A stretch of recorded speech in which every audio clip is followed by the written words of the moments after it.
তো কি হলো, একটা বাচ্চা মেয়ে নিয়ে আসতো যে হাওয়া হয়ে নিয়ে আসতো মায়ের মানুষকে হাওয়া হয়ে ওই মন্দিরে যখন মা থাকতো। তো মাকে ডাকার মতো একটা মহিলা আর তার ছেলে তারকেশ্বর না কোথা থেকে এসেছিল, খুঁজেই যাচ্ছে পুরো কলকাতা খুঁজে যাচ্ছে, একবার ঠন্ডলে গেলে এখানে একবার খুঁজে আর পাই দিয়ে ওই মন্দিরের সামনে এসে রাস্তা পার হয়ে বাসে উঠে শিয়ালদা বা হাওড়া কোথাও যাবে বলে বাসে। সেই সময় একটা মহিলা সে বলছে তুই কোথায় যাবা? শ্যামসুন্দরী মায়ের মধ্যে। আমি তো যাবো, চলো। ওনাকে এনে মন্দিরের সামনে উনি অদৃশ্য। তো মাকে ডাকার মতো ডাকতে হবে, তবেই সে আসবে, কিছু করে আসবে না। তুমি ওকে খাবার দাও, কিছু দাও, কিছুর কাঙাল না, শুধু ভক্তের কাঙাল, ভালোবাসার কাঙাল। ও তোমাদের প্রত্যেকের মেয়ে, তোমাদের বাড়ির মেয়ে, সবার থেকে। দেখেছো আমার হাসির মুখ? কোথাও মা কালীকে দেখেছো যাকে দেখলে শুধু মনে হয় কোলে তুলে নি?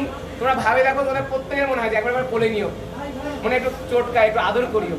এতটাই তোমরা ভালোবাসো, তোমাদের প্রত্যেকের আবেগ, প্রত্যেকের ভালোবাসা। তাই চাও দু হাত ভরে, আর কারো কাছে না। আমি তোমাদেরকে জানিয়ে রাখলাম, তোমরা সবাই ঠকবে না। তো কোনো মানুষের হাতে কোনো ক্ষমতা হয় না, আমার কাছেও কিচ্ছু নাই, শুধু আছে তার চরণে। তাই শুধুমাত্র বিশ্বাস রাখো তার প্রতি, কোনো মানুষের প্রতি নয়। মানুষ শুধু ঠকাবে, মানুষ স্বার্থপর, স্বার্থ যেখানে ছেলে মানুষ। সবাই ভালো থাকবে। এবার আরতি হবে, আরতি থেকে প্রসাদ খেয়ে যাবে। ভালো থেকো, জায়গা।